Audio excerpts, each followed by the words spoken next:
Basically, we're an outgrowth of the civil rights movement as it manifested itself in Chicago.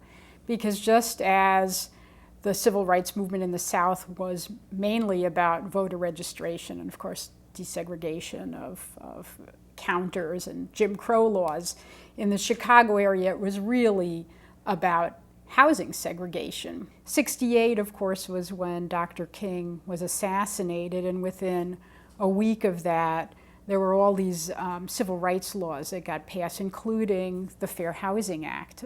So we already have reputations just for suburbs generally, and then when you hone in on the North Shore in particular, you already have that as almost an adjective in the dictionary. If you say, oh, that's very North Shore, I've spoken to 10-year-olds and say, what's the first thing that pops into your head when you hear North Shore? And they're already saying affluent, white, elitist, snobby, exclusive. So that's already embedded there. And so what I try to do is, it's almost like moving a huge ship around. How do you change that reputation? The first thing that pops into your mind about North Shore isn't affluent and white, but welcoming and open. And I tell people the history, that we're a homegrown group. We're not an affiliate of anybody. These are people in this community who didn't like the reputation. The North Shore, though, if you don't count Evanston, so if you take Evanston out of the equation, is only between 1% and 2% African American. I mean, that is the last bastion of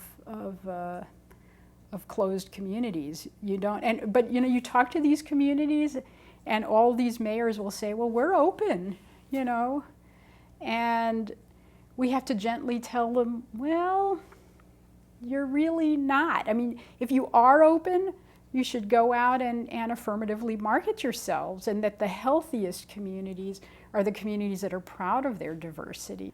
Being said, I think it is good if people can have friends of different races and religions, but it can be a challenge. So what you have to do is deliberately put yourself into circles where there is some racial and ethnic diversity, but it can be really hard. When you've got people communicating and interacting constantly, it makes a difference, and there's this concept of social seams.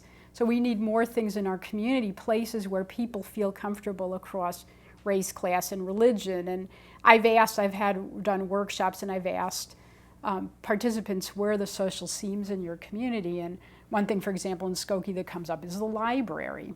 That's where people feel comfortable. People can be living in a community, but not necessarily deliberately there because it's diverse. And I think conversely, people could be living in mostly white and affluent communities, not necessarily because they're escaping from the diversity of unwelcome diversity in maybe city neighborhoods they were living in.